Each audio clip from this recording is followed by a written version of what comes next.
everyone. Welcome to our 10th session.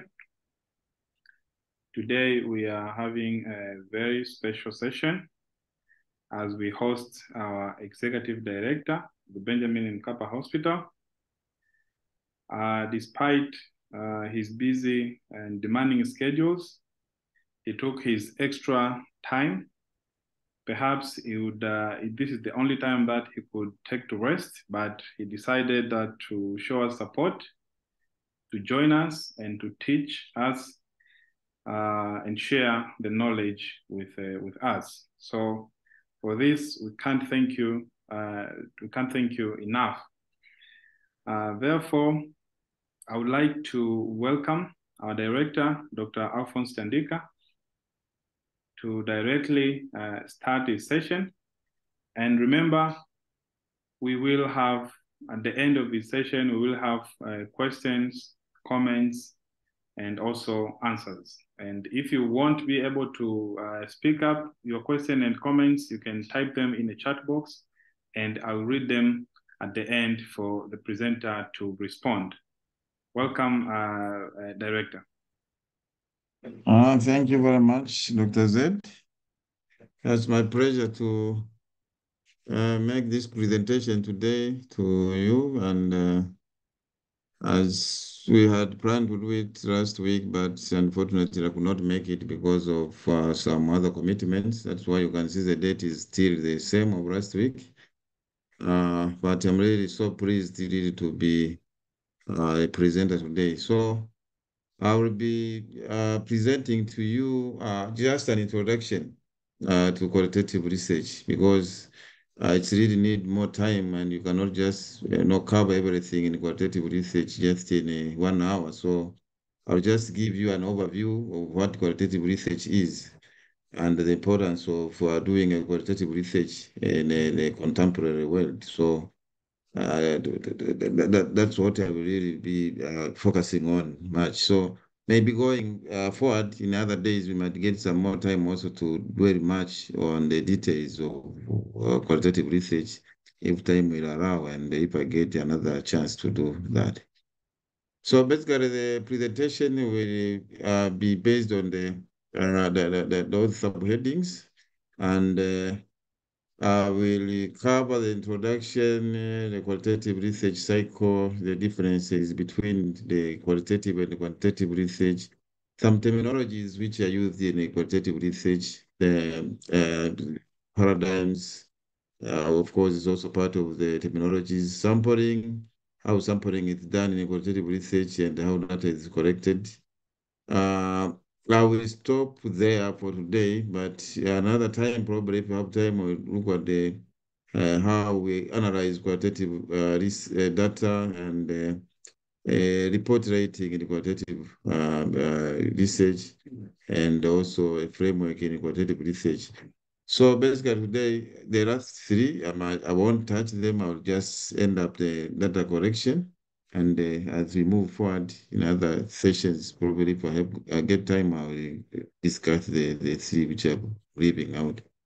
So basically, what is qualitative research? Basically, it's really a broad umbrella term which covers a wide range of techniques and philosophies. So it's not very easy to define it, but for the sake of understanding, it's just an approach which allows to examine people's experience in detail. It means that with the qualitative research, we are more focusing on what people experiences, what people believes, what people define the world or the environment they are living in is not on our context of the research, but on the context of the respondent. So that's how the qualitative research differs from the quantitative. Here we are basing much on the feeling, the experiences, the definitions of the respondents, not our wish. I mean, like you just have a broad topic here, you have objectives, but we want to get the inside part, the feeling of those respondents. Unlike on the qualitative, where we have we have predefined,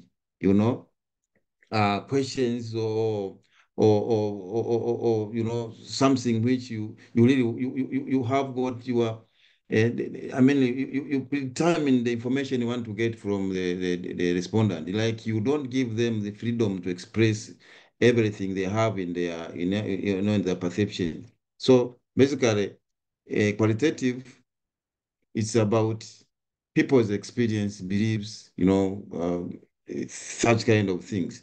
So basically, it uses different methods, such as in-depth interviews, focus group discussions, observations, content analysis, and visual methods, and the like. So it has got different methods which can be used really to do the research.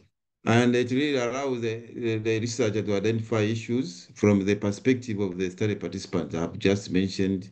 I mean, and understand the meanings and the interpretation that they give to behavior, events, or objects. So basically, looking at the perspective of the study participants. What do they feel? What do they understand by the particular phenomenon? How are they feeling? How do they believe? How do they define that phenomenon? That's exactly what you are looking at. And so it's really understanding the participant's view or perspective. So it means that it's really broad. You are not like narrowing down yourself. We will see in the coming slide that it's like it's the way it's conducted is in a circular manner. It's not just a straight line that you start from design. You go to data collection and analysis like we do in this quantitative research. But for qualitative, at one time you find that we're coming back to where you started from, basing on the information you are getting. It can force you to come back. Maybe you are analyzing, but it can force you that, I mean, whatever you're analyzing can push you to go back to again to correct more data basing on what you're finding. So it's really a broad subject, and that's why we find that we don't even get use so many or bigger sample size, because it's so tedious. If you have got a very big sample size, then it is very, very difficult to do it. That's why we end up doing, the sample size normally is small, fewer people compared to the quantitative. But otherwise, in the contemporary world, qualitative and the quantitative, they do complement each other. So you find like in most studies these days, if you look at them critically, you find they are using mixed method, because you get more information in the qualitative about what you have been getting in the quantitative. So in-depth understanding of the phenomena, you can only achieve it when you do the qualitative. So combination is the best approach currently being used. Uh, so basically, the qualitative research gives meaning to the numbers you obtain from the quantitative. Quantitative, you get the number, maybe like, okay, p-value of something, you have got the number there, or maybe majority of participants or respondents responded, but why? What's the meaning of that? So the explanation for the findings which you get from the quantitative is what you can really get from the qualitative. It means that interpretation of the findings you get in the qualitative, like maybe if a majority of people responded in this way, but why? I mean, the why part, you can easily get it in the qualitative. And the quantitative researchers study things in their natural setting, attempting to make sense of and interpret phenomena in terms of the meaning people bring. This is what I've been explaining also. Conducting quantitative research requires both learning the methods and internalizing the concepts and assumptions that underlie the quantitative research. So it's also something which you really need to be trained. It's not something. Previously, people used to think qualitative research is just something simple, anyone can do it. But it's something which you need to be trained. You should understand the methods to use, and you should also, get some experience on how to do it. So it's not something very straightforward someone might think, especially when you are looking at the tools. The tools, someone can say this is very simple, anyone can do it, but it needs also really training in it. And when do we really use quantitative research? youth in providing in-depth understanding of the research issue that embrace the perspective of study, operation, and in the context which they live. As I mentioned, if you want to understand something in detail, for instance, maybe you want to know why the Maasais are not, they are keeping their culture, they are not changing. They are not being changed by the changing world. So you can go there and then study it in deep. So you can get to understand, come up with the reasons why the Maasai have maintained their culture. They are still moving in town with their attires. As you can see, people are putting on suits, but for them, they don't care. But why?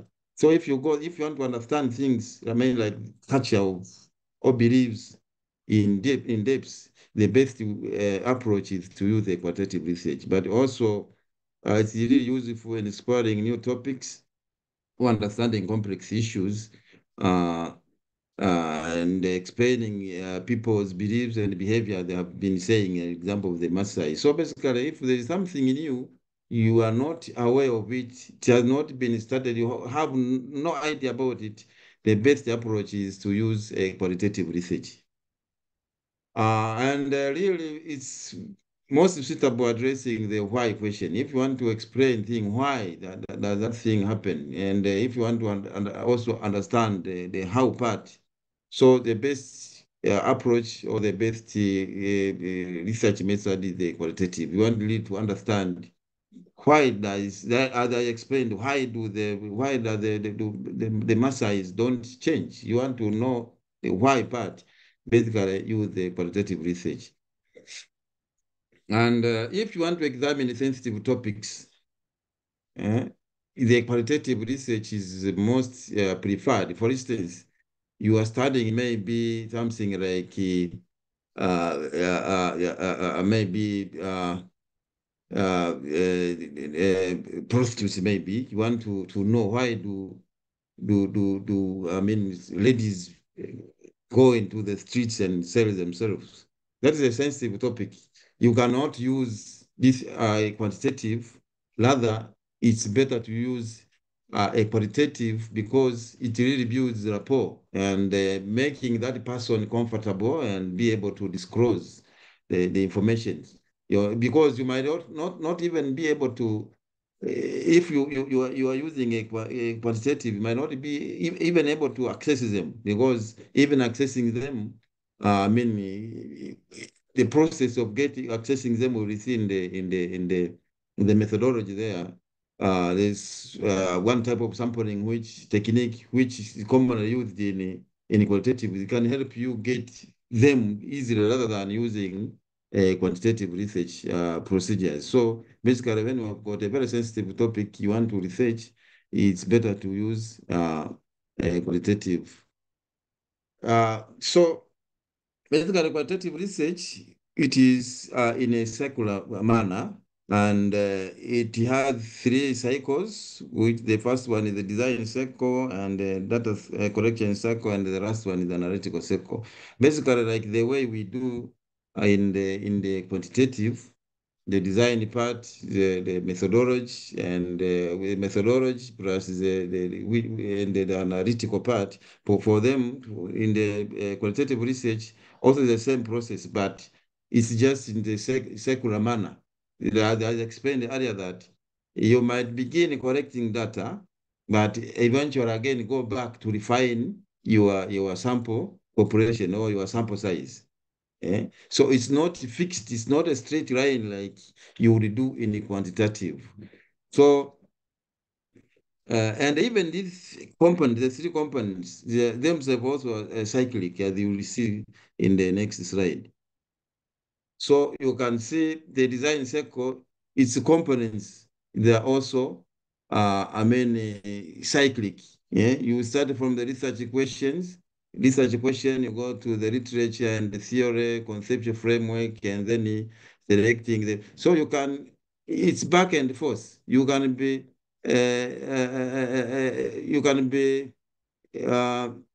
the method and then go back to conceptual framework, but also can go back. So it's really cyclic. Within the cycle, but also between the cycles. It means that, for instance, the design cycle, the next cycle is data collection cycle, and the last one is analytical, as I mentioned above. So meaning that you can be collecting data, but you might need yourself, you might need to go back to the design cycle. For instance, you might need to adjust maybe the objectives based on whatever you are getting when you are collecting data. It's not, I mean, like, it's not restrictive as it would be in the quantitative, because in the quantitative, you do something outside your objectives, you do something outside your sample, I mean, your sample size, with inclusion and exclusion criteria, you are out. I mean, you are not allowed to do that. But for the qualitative, the cyclic nature allows you to go back and forth, basing the fact that, yeah, you want to understand, because you might have predetermined your objectives, your methodology, but what comes out of the respondent forces you to go back and include other participants whom you had excluded because of the information you are getting when you are collecting data. It might necessitate you to go back. We'll see also in the coming slides. I will also discuss more about it. Again, similarly to analytical cycle, you might be analyzing, but when you are analyzing your data, you realize that there is some phenomena you are seeing which necessitates you to go back to correct that again. You see, so it's not really restricted. Yeah? Or you are in the analytical cycle, they can force you to go back to the design cycle to go and change something. So it's really flexible. In another way, I can say qualitative research is a flexible research. It's not restricted. It's not narrow. It's not a straight line. So you can go back and forth depending on the themes which emerges from whatever you are doing. Either when you are collecting data or when you are analyzing data, it can force you to go back. So also within the same cycle, you can see also the lines. You can go either direction. You see? So that the meaning of really doing a qualitative is not a straight line, is really flexible. You can go back and forth, go back and forth, because what guides you in a qualitative research is the data you generate. What is the data telling you? Is it probably showing me that there's something more which I need to go back and explore? So you might have collected your data, and eventually it necessitates you to go back again to the, I mean, to the community to go and correct more information based on what you have seen during your analysis, or when you are correcting data. So the meaning of this, that qualitative research is really flexible. It's back and forth, and that's the meaning of being cyclic, as you are seeing the diagram. So what are the differences between the qualitative and the quantitative research? For the objective, actually, the qualitative research is to gain the contextualized understanding of behaviors, beliefs, and motivations. That's what I said, that basically you want to gain in-depth understanding of people's behavior, beliefs, from themselves. Wao wenyewe ndo kuambia, yani you should hear from them, not you guiding them. You let them speak freely, okay? But for the quantitative, the objective basically is to quantify data and extrapolate the results to a broader population. We know we take the sample in the quantitative and infer it to the targeted population. We take a sample and we take the statistics, analyze, and we extrapolate it to the larger population which we are targeting. But in qualitative, we don't infer to the general population or to the targeted population. We just deal with, if you are dealing with the Maasais in Ngorongoro, there are findings of the Maasais in Ngorongoro. You cannot infer them to the Maasais in Morogoro or Kenya. It means that the findings will just be for those ones because they are living in different environment. Probably their cultures are also a bit different. So we don't infer or we don't extrapolate the findings in qualitative to the other population. Whatever you find in that population is in that sample you selected is just for that particular a population, a community or population. Unlike for the quantitative research, where we know that the aim is to get a small sample size, but whatever you find, you infer to the larger population. And the purpose, as I mentioned earlier, is to understand the why, how, what is the process. So the why, the how, eh? You can either understand them in the qualitative, but the purpose of the quantitative is to measure, count, or quantify the problems to answer how much, how often, what proportion, which variables are correlated. So you know in a quantitative, this is what we do. We just want to quantify. We look at the relationship of the variables to see the cause effect, something cause or effect, something like that. We look at the proportions and something like so. Unlike for the qualitative, where we really want to know why, we want to know how does it happen like that. And for the data in a qualitative, basically it's textual data, it's word, it's words, it's not numbers, it's not statistical data. So you get words from the participants, and it's the words which you make meaning out of them, and then analyze those words to come to get to understand, the perception and of your participant. But for quantitative, we are talking about numbers and statistical data, as we all know. And the study population, as I said, the sample is not normally a small number of participants who might be selected purposively, which is non-probability sampling. And like for the quantitative, normally the sample size is big uh, compared to the, as I mentioned earlier, that it's a tedious job to do a qualitative. You cannot have like a big sample size and you are doing a qualitative. Won't be practical. You cannot finish it doing that research. And the method, in-depth interview observation. So you can do interviews, you can do observations, you can go do group discussion, like focus group discussion when you are collecting data in the qualitative. And quantitative, we know surveys, also exit interviews, all the method which we use there, we are all aware. And analysis, basically, in qualitative, it's just interpretive analysis, and for the quantitative, we do statistical analysis. We all know where we calculate the p-values and the 5% confidence interval. We do all sorts of analysis, the student test, ANOVA, every logistic regression. But for here, we are just analyzing the words which we got from the respondents. And the outcome, basically, for the qualitative, is to develop an initial understanding, to identify and explain behaviors, beliefs, and actions, as I've mentioned over and over. Basically, if you have got something which is not known, has not been studied, you want to understand, just to get an insight what it is, you go to the community, do a qualitative research.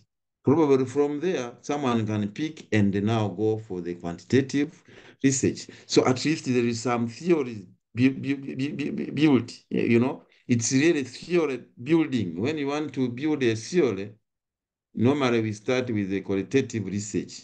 And then when now we want to test the theory, that's when we can go to the quantitative research method. So basically, the two, they really work together. That's why I said in the contemporary world now, we use both in the research. We use the combined or mixed method, because whatever you are finding in the qualitative research, the quantitative can explain. But also the qualitative can help you You can build a theory which you can prove it by using a quantitative research. So those are some of the differences. But what are the terminologies which are commonly used in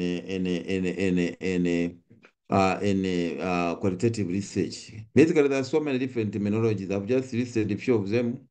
But when you read, you can read even more, many and many others. For instance, a paradigm. What is a paradigm? A paradigm, basically, in short, it's like I can say it's a belief or a school of thought. Eh? What a group of people believe. Eh? So paradigms really helps to establish belief, values, principles within a discipline. For instance, I can say maybe if I use maybe our discipline. For instance, we believe that being a doctor you are automatically a teacher. Like what I'm doing here, you have to teach others. I mean, that is the paradigm in the medical fraternity, that being a doctor, that's our belief. We believe that once you become a doctor, you're obliged to teach others.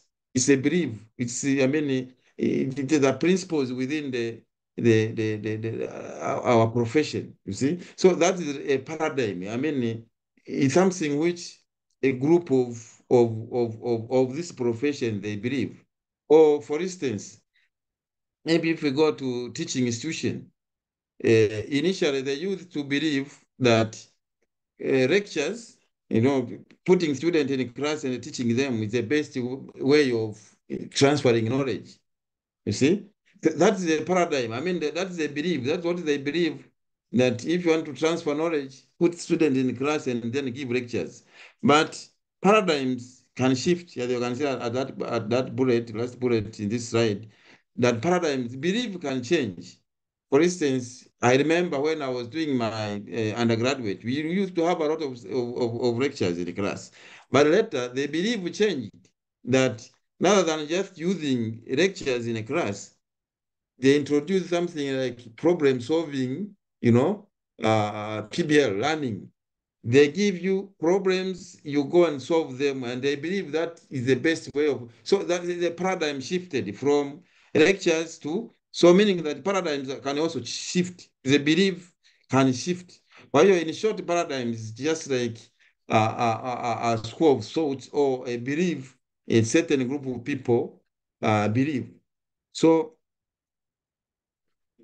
researchers are often trained in one particular scientific paradigm with specific guidance on how to conduct research.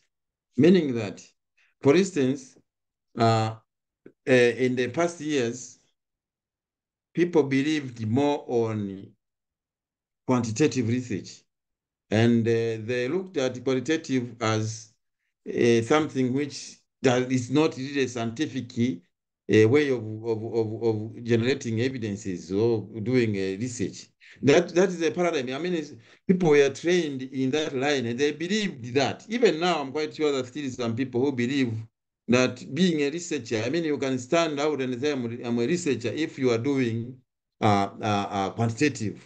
And looking at that is a paradigm, that is a belief. I mean, that's how you are trained, you see.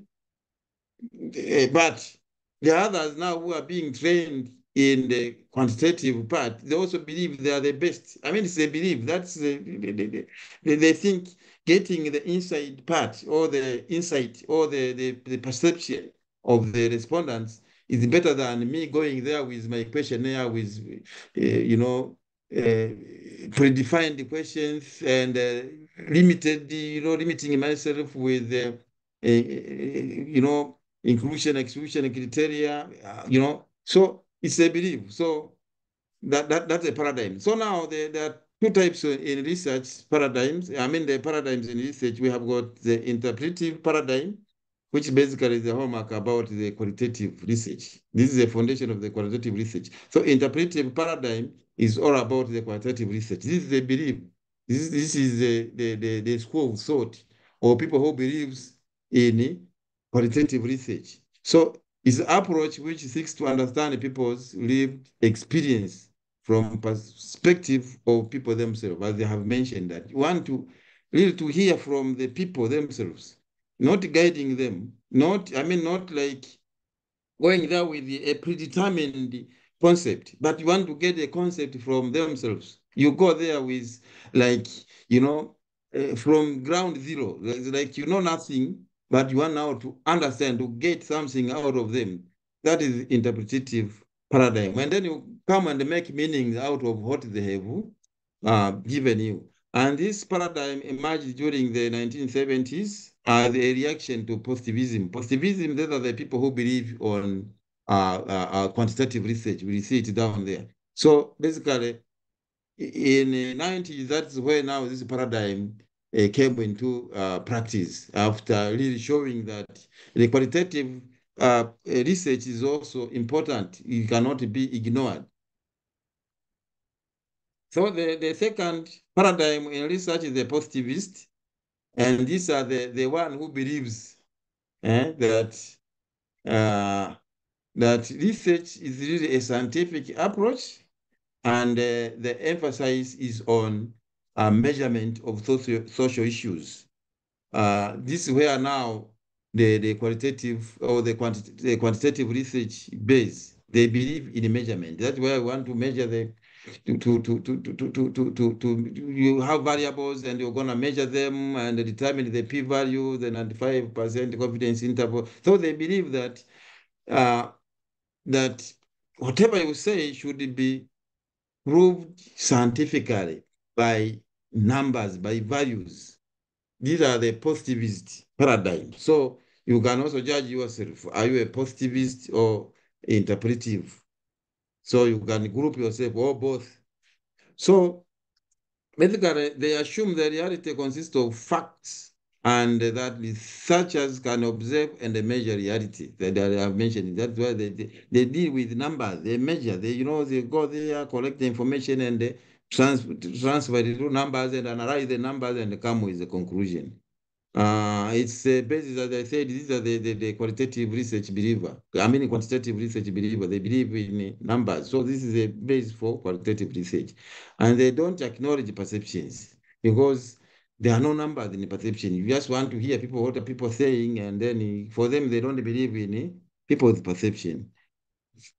However, this paradigm is positive is criticized for its assumption about objective measurement, which essentially separates the researcher from the researched.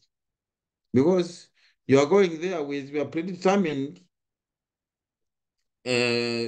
tool ideas. You are going there just to ask the question which you have formulated. You don't want to. You don't let the respondent or the researched one express their perception, their feeling. You just be responding to your question. They are not free to express themselves. That's the limitation. That's why now the interpretivist came in to challenge this positivist. And it really ignores the human respondents, their humanness. So it means that you are coming there with you are predetermining the concepts, you are predetermining the phenomenon. You are just asking me how I'm not the respondent is not free to open up, or because you are asking something which you have predetermined yourself, but you are not letting me express myself. If I start expressing myself, you take me back to what you want. You ignore what I'm because you have got your predetermined tool, which you it's really restricted. So basically, those are the shortcomings which really led the interpretivist also came in to challenge the positivist. Yeah, another terminology which you can come across is the emic. The emic is the participant self-experience which cannot be obtained from another one. Meaning that if you are, for instance, you are interviewing maybe experience in women in labor. One woman experience is different from another one. So that difference, I mean, whatever this one is telling you, that is the emic perspective, her experience. not generalizing, not a general, experience, because everyone has got a difference. Even the, pain threshold is different. It's really different from person to person. So when the person tells you or expresses her experience, her feeling about a phenomenon, that is the emic. You want to get the inside perspective of that, or internal view of that person herself, not general.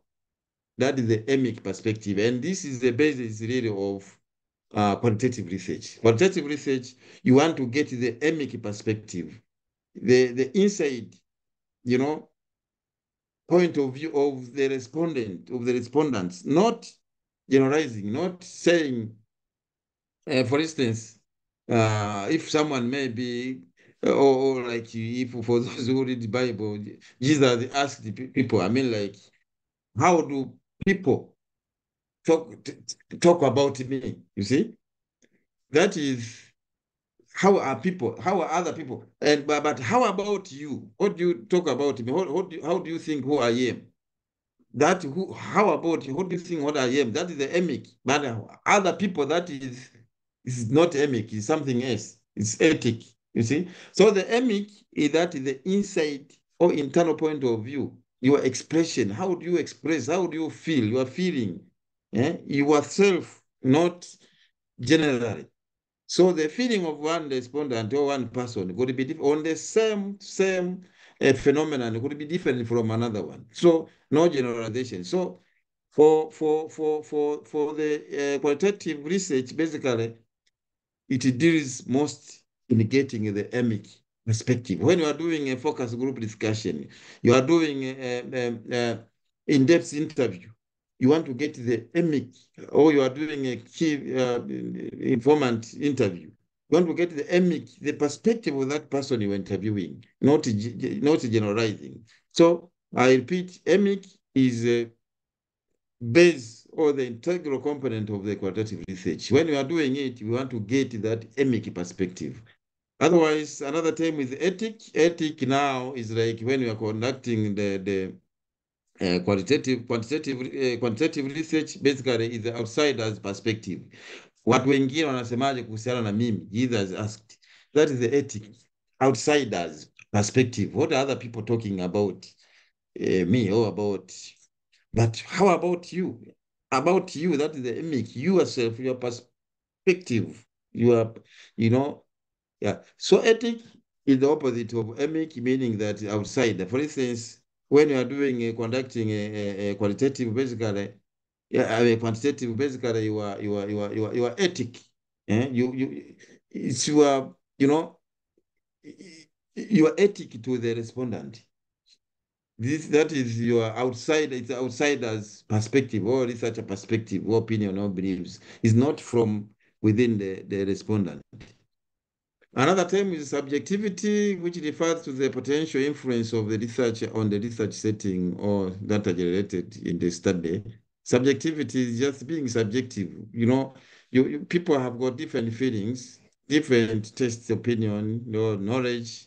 So you can be subjective, or you can, that the subjectivity can affect the study because of your feeling, you see, and of your taste preferences and or opinion. So if like you are going to do a research with a predetermined mind, you are going to do maybe a qualitative research with a predetermined concept in your mind.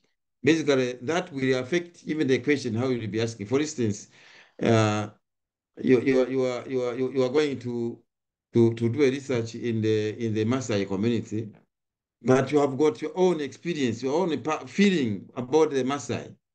You are subjective to their culture. Basically, that one will affect the finding. So basically, subjectivity should not be there because it will influence the research finding. So basically, in qualitative, you are not supposed to be subjective. You are not supposed to go there with your personal feeling, your taste, your opinion. So you need to be free from anything. You are going there with zero mind, with zero perception, with zero concepts, but you are going to generate from whatever they will tell you. Another terminology is the reflexivity. The reflexivity, basically this one is potential influence of the researcher based on their background, values, and assumptions. Uh, for instance, the flexibility is, it means that you are reflecting. When you are doing a research, you are reflecting your background. For instance, maybe a woman who has been, she has been, let's say, uh, she was involved in gender violence, and then she's going to do a research in gender violence. She can reflect during the correction of data or when she's questioning or she's conducting. She can be reflexive. She can transform her experience into what these people whom she's asking or she's getting data from, and that one can affect because even the question, the way she will be asking, it will be, because she has got her predetermined mind, or she has got her side also on. So the reflexibility really is, you know, reflecting yourself, your background into the research, so that one also is not supposed to be there, that you don't go there with your experience or your background, and then or for instance, maybe a person who also was involved in female genital mutilation, also going to do a research for female genital mutilation. That one basically will reflect, because she might not get, because some of the findings she might tend to avoid because she's also a culprit of that culture. So that's the meaning of being reflexive. So in qualitative research, you are not supposed to be reflexive. Let's quickly look at sampling method in a qualitative study. Basically, as I mentioned, the qualitative research guided by interpretive paradigm, which is, as I mentioned, that is the basis for the qualitative. The ones who believe in getting the perspective of the respondent, they don't restrict it, they let the respondent express themselves. They want to get the emic perspective from the respondent. And the basically the sampling is non-probability, and they don't require statistical representativeness. No measurement is required, no statistical power, but we seek for explanatory power. The sampling is flexible, as I mentioned earlier, that by allowing the sample to evolve as the study progresses rather than following a rigid procedure from the outset. As I mentioned, sampling is really very flexible. Even the research itself is flexible, as we saw the cycle there, the research cycle. You can go back and forth. So even the sampling, you can be in correcting data, but you go back and correct more. You might be in data correction, but you go back and revise your sample size or your inclusion and exclusion criteria. That's the flexibility. Eh? So you gain more data. You include more people who were not there before. That's the flexibility with the sampling. Eligibility criteria does not remain static. That's what I'm saying. Eligibility keeps on changing depending on whatever you are getting. And as as the data can lead you, data can tell you that you had corrected this one, but you left out some other important respondent who can give you more rich information. So you go and adjust again your eligibility criteria and correct more information. That's the flexibility I'm talking about. So the participant can be refined during data correction using the reads from the data itself, as I've explained. The data can guide you, can tell you, now go back again, include these ones, you had left them out. For instance, uh, for instance, maybe you are looking at, let's say, you are looking at how Vikoba has improved the well-being of families. That's an example of households. Vikoba, we know the women who participate in Vikoba. So your eligibility criteria or your inclusion criteria, you wanted the women who are participating in Vikoba. But when you are collecting information from those women, you learn that men are also responsible for deciding the household finance. I mean, for decision on how to utilize household finances. I mean, like the woman can get money from Bikoba. She comes home and then he sits with the husband and decide on how to use that money. So you had left out the man, but after learning that, you go back and include the men also. That is the flexibility. That's why we are saying the eligibility criteria is not static. So you go back because you initially you had not you did not know that you had just concentrated on women because they're the one who participate in the Bikoba. But you are looking at improvement on the well-being of families. Now you learn when you are collecting that you are talking to these women, they mention men as part of decision maker in the family about how to utilize the fund. So you know that I can also get some information from men.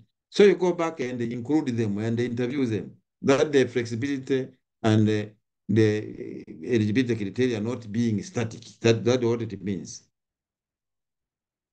Data collection is not only the time when you can inductive refine. Inductive refining, that's what I'm explaining that. As data, that itself will direct you that you, I have just explained, this is the inductive meaning. That's what it means by inductive. So the data correction process is circular, I have mentioned over and over. Inductive refining sample. So as you are inductively refining your sample, inductively refining, I will repeat, inductive, there are two terminologies, inductive and deductive. Deductive, it's the predetermined, like when we even in a qualitative research, we start by deductive defining your sample. But inductively, you can refine the sample, meaning that deductive, that is predetermined or predefined. You know that the example of the Vikoba, you had deductively sampled the women, just basing on the literature, you know, the women who participate in Vikoba. That is deductively selecting the sample. But inductively is when now you learn that I need to add another person, I need to add a man, I mean the husband, that is inductive refining the sample. So if you do it several times, it might necessitate you to go and apply for the approval by Arabic because we find that you are changing even your protocol because you are bringing in new things which were not there in the previous protocol. So you might need to reapply for the protocol. So quickly, let's look at sampling procedures. Sampling procedures, one of the sampling procedures is purposive sampling, commonly used in the qualitative study, and the purposive sampling basically involve purposively selecting participant with certain characteristics of important to your study. For instance, I was talking about the Vikoba. So purposively, you will go to get these women who are participating in the Vikoba. That's one method of sampling technique used in qualitative, purposive sampling. Purposively, you go and get a respondent or participant who is certain characteristics. Let's say maybe also you want to, let's say at Benjamin Mkapa, you want to learn about bone marrow transplant. Basically, you want you won't do another type of sampling. You cannot do randomization. I mean, you cannot not do probability sampling, systematic or random sampling, because you know specifically you want to understand about bone marrow transplant, the perception maybe of healthcare workers, definitely purposively you will go and sample the health workers who are working in the bone marrow transplant because that they have got the characteristic that the one who are working there, they know about the bone marrow transplant. Or another example, you want to maybe want to learn about or to understand, want to study, it's a uh, uh, or maybe you want to know about the new Sharia, bima ya afya kwa wote. I don't think whether you will do a random sampling, but currently you will go either get the director of National Health Insurance purposefully because you know has been participating in this, is rich knowledge about this law. You can go to the permanent secretary, purposively select that one. That is purposive sampling. So you are purposively sampling people with certain characteristics important to your study. And it's really an actively recruiting participant who are information rich on the study issue I've just mentioned to gain depth understanding of the issue. So if you want to gain understanding much about the sheria ya bima afya kwa wote, utaenda mtaani tu na kuanza kufanya kurandomize au kufanya ukachagua yoyote anayekuja, manake you won't get the information you want, but you go specifically select the ones who have been participating in making this happen. Another sampling technique is snowball sampling. This is what I was mentioning earlier, that when you are studying a situation with stigma, for instance, MSM, that is men having sex with men, or prostitutes I was mentioning there, you might not be easy, it might not be easy really to get these people. The best way of sampling you can use is the snowball. It means that you're going to, if utapeleleza ukampata mmoja, if you get one, that one can help you or can link you to the next one. So you go get one by one, snowball sampling. You get one and this one can tell you, kwa sababu wao wanafahamiana, they know each other. So he will tell you another person is someone because it's something which is a sensitive. It has got a stigma. You cannot just announce in public and then you get them. So you have to be keen and get one, and then they can keep on linking you to another one, another until you get the sample you want. So snowballing sampling is a method, is a sampling technique in qualitative studies, which is used when you are studying a sensitive situation or a sensitive phenomena with probably with stigma. People don't want to talk about it. That's why you can use this one, and probably you do an in-depth interview with that person to get the understanding, the perception, and everything from that person. Another sampling technique is a convenient sampling, which we know it even in a quantitative. It's used. This one, you get a participant based as they come in, at the convenience of you are not, maybe you are studying, let's say, maybe pregnant women and Benjamin Mkapa. So whoever comes in will just recruit conveniently. Today they've come 5, recruit all of them. Tomorrow the 3, you recruit all of them like that. That's a convenient sampling. I think everyone knows. And theoretical inductive sampling, this is what I was explaining earlier, that basing on the data you generate, is the one which can guide you to go back, include more participants in the sample which were excluded, which were not in the included area, and also collect information from them. That is inductive or theoretical sampling. So how do we collect data? Methods, which method do we use to collect data? Basically, there are commonly 3 methods where we can use a group discussion, like focus group discussion, where we got a group of people, 6 to 10, and then interviewing them and getting information from them openly in a convenient place. Focus group discussion, I think most of us are aware of it. But another method is use of interviews. Interviews, there are 3 types. There is a first type with in-depth interview. and another interview is a key informant interview and a cognitive interview.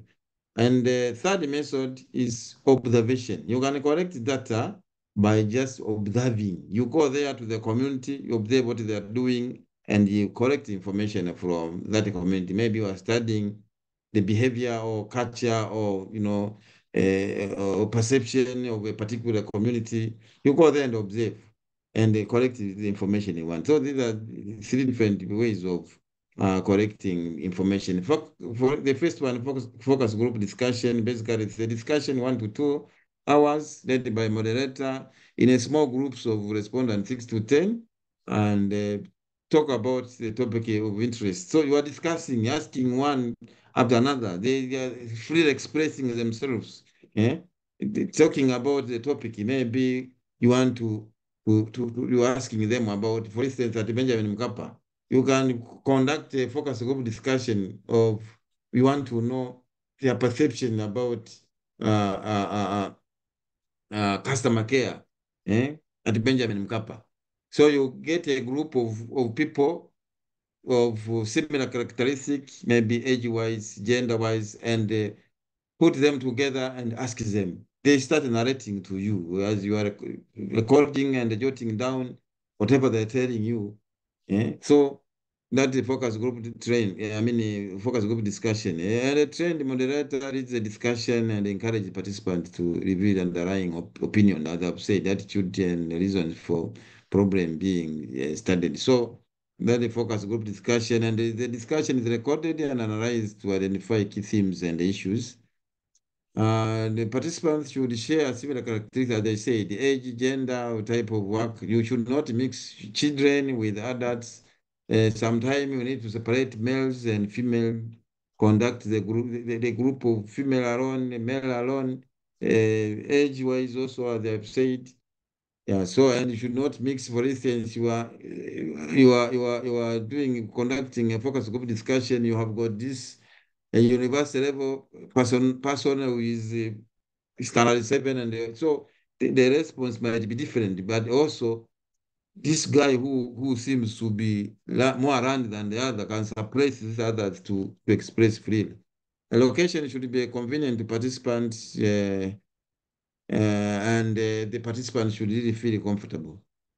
And the number of focus group for this number, how many focus groups should one conduct? Basically, it should be more than 3. They can go up to 6.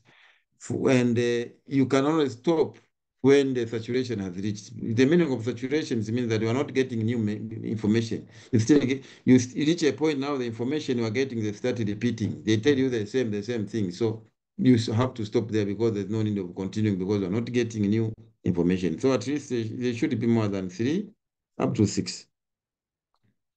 And the moderator and the recorder must be skilled and trained. For the interviews, that was the focus group discussion. And the next group with the interviews, we started with the in-depth interview. So this one, basically, we are focusing on an interviewee own views and experience. In-depth, like what I was saying, maybe you're interviewing a sensitive issue. You want to understand, why does one become a prostitute? Why is she in the streets? Why is one practicing MSM? You have to do an in-depth interview. You sit with that person one by one to one and get the response from that person. So they are really designed for personal response. Conversation with the purpose between the respondent and the trained interviewer who is knowledgeable about the topic. Direct conversation and producing knowledge. So you are there one by one. And basically it covers, should not be, so have so many questions, maybe 10 to 20 questions. It's one to one, as I've said. It's a lot of probing to get understanding of the topic of interest. You can use unstructured or semi-structured interview guide, and for each subgroup of you want to do the interview, maybe 5 to 10 interview, but one by one, not in a group. Another interview is a key informant. Key informant or a right expert interview. The key informant, as I have been explaining, key informant, for instance, as the example of national health insurance, law, you want to go and get the most knowledgeable, key informant, the most knowledgeable person, the expert in that area. That's the one we will interview. So if you want to know about national health insurance now, probably go to the director of national health insurance. You can go to the permanent secretary, minister of health, the minister herself. Those ones that can give you really information. They are more informed. Eh? You want to study something in the community, you go to the community leaders. Eh? You want to study something in the maybe in the health facility, you cannot just pick someone from surrounding the, you go to the health providers and then do a key informant interview with that person. Yeah. Cognitive interview, basically this one is done when you want to understand, basically it's like a pretest sort of, you want to understand the survey instrument, whether it will be understood. I mean, like the questions you are formulating, you are putting down, will they have the same meaning of the meaning we're intending as a researcher? Because when you are formulating questions, the questions have got meaning. I mean, you want to get something out of that. So do the respondent also understand,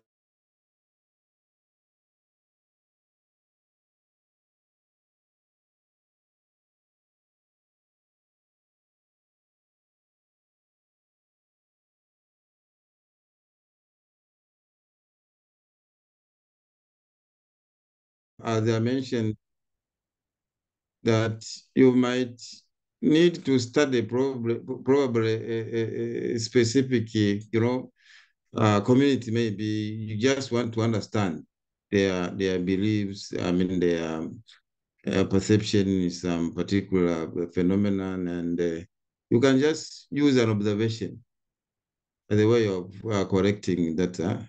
So you can go there and systematically observe and understand their behavior, actions, and interactions. What is their social settings, location, events, activities, social cultural context, and record. For instance, observation is used in ethnographic research. As I mentioned, someone can go there in the community, even be part of the community, but he's studying that community. We want to understand about the, the behavior maybe of those people and how they interact, how they, like someone maybe that again, sorry, I'm using the Maasai.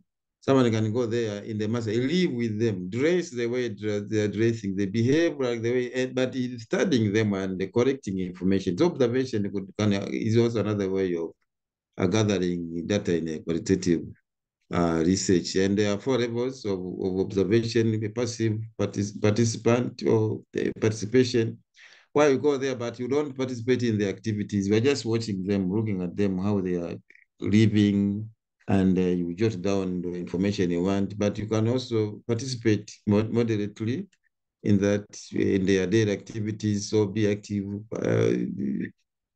seek to participate in many activities of them, and maybe leave some few, but you can completely participate. You just behave as if you're also a Maasai, doing everything the way they do, but you are gathering information from them. That's the observation way of collecting information. But another terminology here, which I also wanted to share with you, the triangulation. Triangulation, it means that in qualitative study, you can use different data collection methods in order to enrich your data. For instance, you can use the focus group discussion to generate themes, or to generate the broader, information you want. But on the same topic, you can do in-depth interview.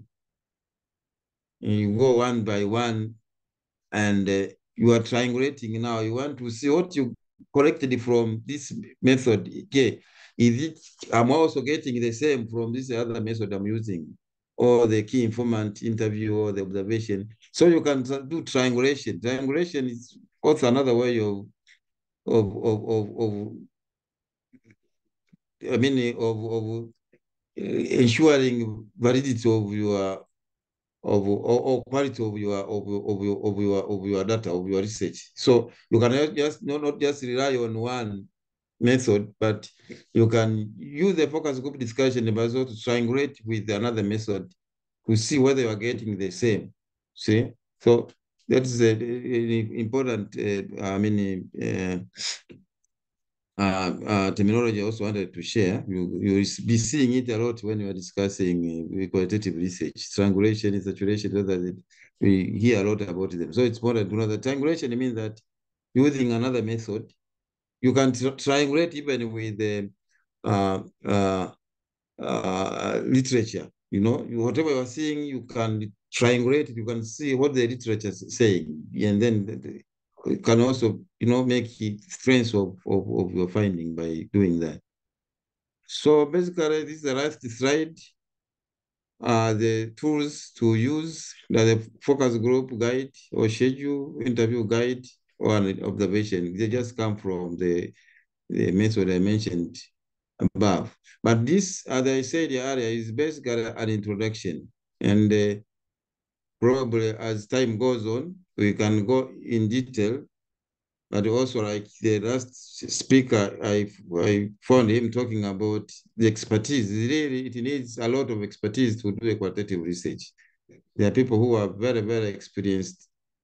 It's not an easy study. You cannot just come out and go and do it. As I mentioned earlier, it needs a lot of expertise and also a lot of experience, because you're gonna get this raw data and make meaning out of them, make themes, do the coding and the transcription. It's a really, really tough job. It's not an easy job to do the qualitative research. It needs, I also totally agree with him that it needs a lot of experience and expertise. So this is just a preliminary or just introductory part. Probably going forward, we can have some more discussion and talk about this. Thank you very much. That's the end of my presentation today. But let's move on to the next session of questions. Thank you. Thank you very much, sir.